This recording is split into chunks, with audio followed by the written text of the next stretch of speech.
घंटी लगाएं। एक छोटा सा काम, make sure you hit that subscribe button like a pro, और हाँ, नोटिफिकेशन बेल को ऑन कर देना जरूर, ताकि आप कोई भी एक्साइटिंग डिस्कशन मिस ना करें।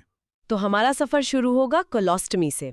हम देखेंगे कि डाइजेस्टिव सिस्टम को कैसे रीराउट किया जाता है। ओके। फिर हम ऑक्सीजन डिलीवरी सिस्टम्स की दुनिया में चलेंगे, ये समझने के लिए कि हम ब्रीदिंग जैसे फंडामेंटल प्रोसेस को कैसे सपोर्ट करते हैं। और आखिर में हम नाजो गैस्ट्रिक ट्यूब्स पर बात करेंगे, जो मतलब न्यूट्रिशन लेने का एक बिल्कुल अलग रास्ता बनाते हैं। Okay, let's unpack this. शुरू करते हैं उस प्रोसीजर से जो एक नया बिगिनिंग ऑफर करता है, जब बॉडी का एक सिस्टम एंड पॉइंट पर पहुंच जाता है।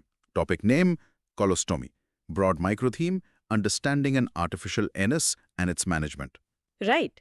तो सबसे सिंपल शब्दों में, a colostomy is a surgically created artificial anus. Artificial anus, okay. हाँ, ये लार्ज इंटेस्टाइन यानी कोलन में एक ओपनिंग है जिसे पेट की दीवार यानी एब्डोमिनल वॉल से बाहर लाया जाता है। इसका मेन पर्पस है बॉडी से वेस्ट को सेफली एग्जिट करने का एक नया रास्ता बनाना। चलिए इसको एक केस से समझते हैं। इमेजिन करते हैं एक 60 साल के आदमी है, रमेश जी। उनको कोलोन कैंसर डायग्नोस हुआ। ठीक है। सर्जरी के बाद डॉक्टर्स उन्हें बताते हैं कि उन्हें एक कोलोस्टमी बैग के साथ जीना होगा। उनका पहला रिएक्शन डर और शर्म का है। उनके केस में इस प्रोसीजर का एक्चुअल पर्पस क्या है? देखिए, रमेश जी जैसे केसेस में इसके 3 प्राइमरी पर्पसेस हैं। पहला of course to escape the feces. Right. दूसरा है टू एस्केप फ्लैटस यानी गैस एंड म्यूकस। और तीसरा, और ये बहुत इंपॉर्टेंट है, to allow for the healing of the distal part of the colon. एक मिनट, डिस्टल पार्ट को हील होने का टाइम देना, मतलब जहां सर्जरी हुई है उस हिस्से को? बिल्कुल, ताकि उस एरिया पर कोई स्ट्रेस ना पड़े और वो आराम से हील हो सके। तो ये जरूरी का पड़ता है? मतलब कैंसर तो एक एक्सट्रीम केस हो गया, और क्या कंडीशंस है जहां इसकी जरूरत पड़ सकती है? इस ब्लॉकेज हो, कोई हिस्सा अच्छे से काम ना कर रहा हो, या उसे रेस्ट की जरूरत हो। जैसे कि इसमें आते हैं सिवियर कॉन्स्टिपेशन, जिसे हम फीकल इम्पैक्शन कहते हैं, या फीकल इनकॉन्टिनेंस। कभी कभी ये कंजेनिटल डिसऑर्डर्स जैसे न्यूबॉर्न्स में इम्परफोरेटेड एनस, अच्छा, या फिर सीरियस इन्फेक्शंस और इन्फ्लेमेटरी कंडीशंस जैसे डायबिटिकुलाइटिस या इन्फ्लेमेटरी बाउल डिजीज आईबीडी, इन सब में भी ये जरूरी हो सकता है। तो बेसिकली जब भी नॉर्मल रास्ता ब्लॉक या अनसेफ हो, हम एक नया रास्ता बनाते हैं। अब सोर्सेज में डिफरेंट टाइप्स ऑफ कोलोस्टमी का जिक्र है, ड्यूरेशन और लोकेशन के बेसिस पर। इसका क्या मतलब है? राइट। तो ड्यूरेशन के हिसाब से ये टेम्पररी हो सकती है। टेम्पररी मतलब कुछ वक्त के लिए? हाँ, जैसे 6 हफ्ते से कम, जब तक कोलॉन हील ना हो जाए, या फिर परमानेंट जो लाइफ टाइम रहती है। और ये डिसीजन कैसे होता है कि टेम्पररी होगी या परमानेंट? ये अंडरलाइंग मेडिकल कंडीशन पर डिपेंड करता है। अगर कोलिन का वो हिस्सा हील हो सकता है तो टेम्पररी, लेकिन अगर कोलिन का लोअर पार्ट परमानेंटली रिमूव कर दिया गया है, जैसे कैंसर में, तो परमानेंट कोलोस्टमी करनी पड़ती है। समझ गया। और लोकेशन? लोकेशन से क्या फर्क पड़ता है? लोकेशन बहुत बहुत मैटर करती है। लोकेशन ये डिसाइड करती है कि स्टूल की कंसिस्टेंसी कैसी होगी। अच्छा, वो कैसे? देखिए, अगर कोलोस्टमी कोलन के शुरुआती हिस्से में है यानी असेंडिंग कोलन में, तो स्टूल बिल्कुल लिक्विड होगा। Okay, liquid. अगर बीच में है यानी ट्रांसवर्स कोलन में, तो सेमी सॉलिड। और अगर आखिरी हिस्से में है, मतलब डिसेंडिंग या सिग्मोइड कोलन में, तो स्टूल एकदम फॉर्म्ड और नॉर्मल जैसा होगा। Wow, that's fascinating. तो जहां से वेस्ट एग्जिट हो रहा है उस ओपनिंग को स्टोमा कहते हैं, राइट? करेक्ट। तो एक पेशेंट या उनकी फैमिली के लिए इस स्टोमा की केयर में सबसे इंपॉर्टेंट चीज क्या है? सबसे इम्पॉर्टेंट है स्टोमा का colour. A healthy stoma is brick red और ब्राइट रेड। Brick red? इतना स्पेसिफिक? हाँ, ये कलर बताता है कि वहाँ अच्छी ब्लड सप्लाई है, सर्कुलेशन अच्छा है। रुकिए, ये बहुत इंपॉर्टेंट पॉइंट है। तो अगर कलर कुछ और हो, मान लीजिए पर्पल हो जाए, तो इसका क्या मतलब है? ये कितना सीरियस है? ये बहुत बहुत सीरियस हो सकता है। पर्पल या डस्की रेड कलर एक रेड फ्लैग है। इसका मतलब है कि उस एरिया में ब्लड सप्लाई कॉम्प्रोमाइज हो गई है। इसे हम इस्कीमिया कहते हैं। इस्कीमिया मतलब ब्लड फ्लो रुक गया है? Exactly.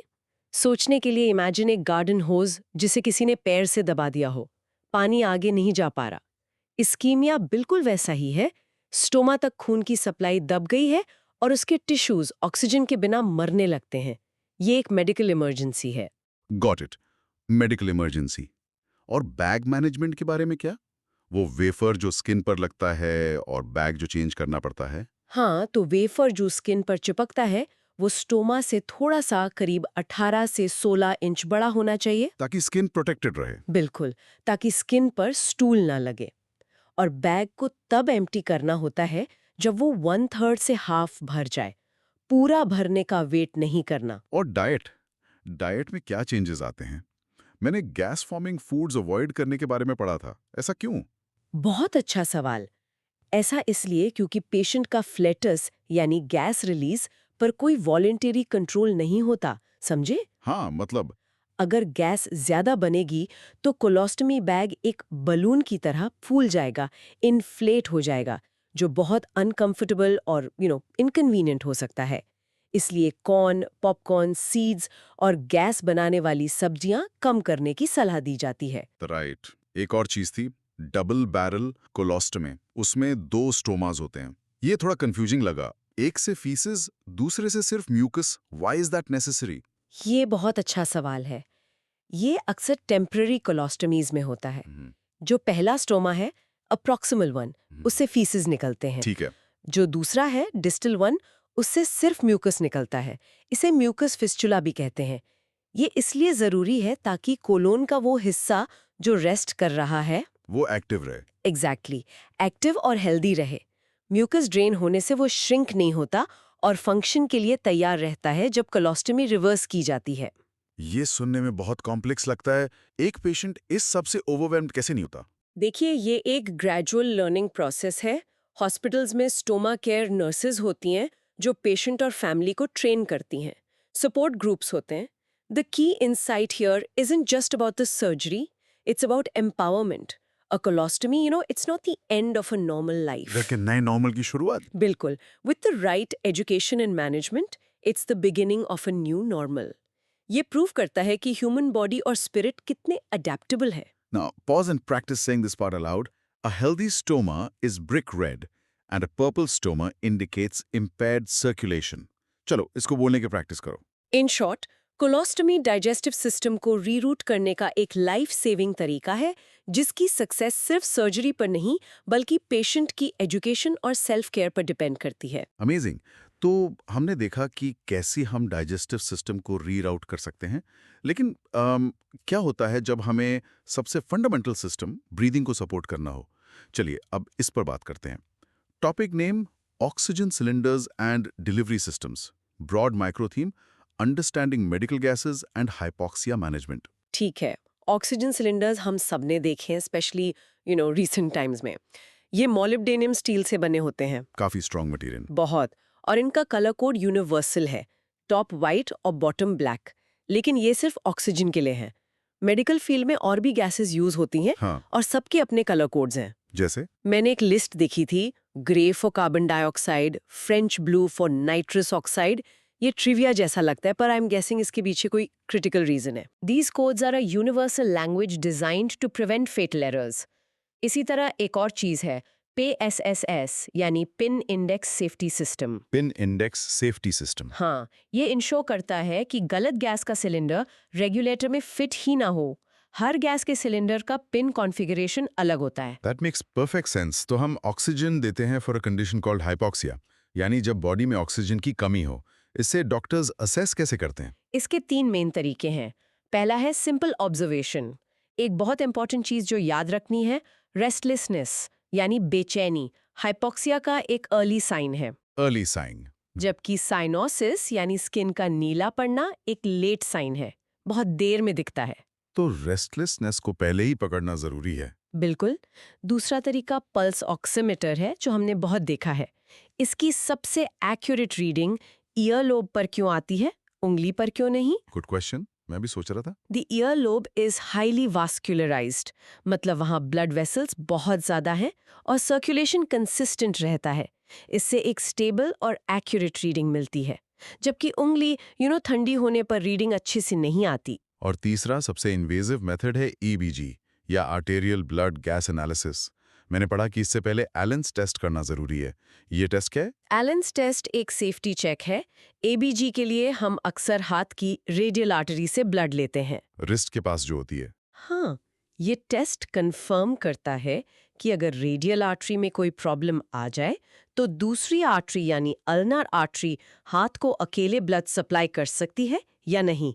It prevents a very rare but serious complication. Okay, तो एक बार डिसाइड हो गया कि पेशेंट को ऑक्सीजन देनी है, तो उसे डिलीवर कैसे करते हैं? मैंने अलग-अलग डिवाइसेस देखे हैं, नेजल कैनुला, फेस मास्क्स, इनमें क्या फर्क है? सोचने का तरीका ये है, हर डिवाइस एक स्टेप अप है। जब थोड़ी सी सपोर्ट चाहिए तो हम नेजल कैन्युला या प्रोंग्स यूज करते हैं। वो जो नाक में लगती हैं। हाँ, ये थोड़ी एक्स्ट्रा ऑक्सीजन रूम एयर के साथ मिक्स करके देते हैं। अगर पेशेंट को ज्यादा सपोर्ट चाहिए तो हम सिंपल फेस मास्क यूज करते हैं। यहाँ एक इम्पॉर्टेंट पॉइंट था, सिंपल फेस मास्क में फ्लो रेट 5 लीटर्स पर मिनट से कम नहीं होना चाहिए। ऐसा क्यों? क्योंकि अगर फ्लो रेट बहुत कम होगा तो पेशेंट जो कार्बन डाइऑक्साइड एक्सहेल कर रहा है वो मास्क के अंदर ट्रैप हो जाएगी और पेशेंट उसी CO2 को रीब्रीथ करेगा, जो डेंजरस हो सकता है। अच्छा। तो फ्लो रेट उस CO2 को फ्लश आउट करने के लिए जरूरी है। एग्जैक्टली। एक मिनिमम फ्लो रेट जरूरी है ताकि एक्सहेल्ड CO2 मास्क से बाहर फ्लश हो जाए। और अगर पेशेंट को बिल्कुल प्रिसाइज अमाउंट ऑफ ऑक्सीजन चाहिए, जैसे COPD के पेशेंट्स में, तब आते हैं हाई फ्लो डिवाइसेस जैसे कि वेंचुरी मास्क। ये इन दोनों में बेसिक डिफरेंस है। अच्छा। लो फ्लो डिवाइसेस जैसे कैन्युला पेशेंट के ब्रीदिंग पैटर्न पर डिपेंड करते हैं, इसलिए एग्जैक्ट ऑक्सीजन परसेंटेज बदलता रहता है। ओके। पर वेंचुरी मास्क पेशेंट चाहे जैसे भी सांस ले एक फिक्स्ड और प्रिसाइज ऑक्सीजन कॉन्सेंट्रेशन डिलीवर करता है। एक और चीज, ऑक्सीजन को ह्यूमिडिफाई करना, ये क्यों जरूरी है? बिना इसके क्या होगा? बहुत इंपॉर्टेंट सवाल है। मेडिकल ऑक्सीजन जो सिलेंडर से आती है वो 100% ड्राई होती है। इमेजिन आप एक बहुत ड्राई डेजर्ट में सांस ले रहे हैं। गला सूख जाएगा। थोड़ी देर में आपका गला और नाक सूख जाएगा, बिल्कुल वैसा ही होता है। बिना ह्यूमिडिफिकेशन के ड्राई ऑक्सीजन पेशेंट के एयरवेज को, मतलब नाक, गले, लंग्स की मेम्ब्रेन को इरिटेट करती है, जिससे डिस्कम्फर्ट होता है और म्यूकस भी थिक हो जाता है, जिसे निकालना मुश्किल होता है। तो in short, oxygen therapy life saving है, लेकिन गलत तरीके से दी जाए तो इफेक्टिव भी नहीं होगी और नुकसान भी कर सकती है। Precisely. From choosing the right device to ensuring safety protocols and patient comfort, her detail matter करती है। Okay, let's practice this. Cyanosis is a late sign of hypoxia. Restlessness is an early sign. इसको repeat करो। In short, oxygen delivery systems hypoxia को treat करते हैं, लेकिन accurate monitoring, सही device का चुनाव और सेफ्टी प्रोटोकॉल्स इसके इफेक्टिवनेस और पेशेंट सेफ्टी के लिए नॉन नेगोशिएबल है। Fantastic. So we've bypassed the digestive system, supported the respiratory system. अब आते हैं तीसरे वर्कअराउंड पर।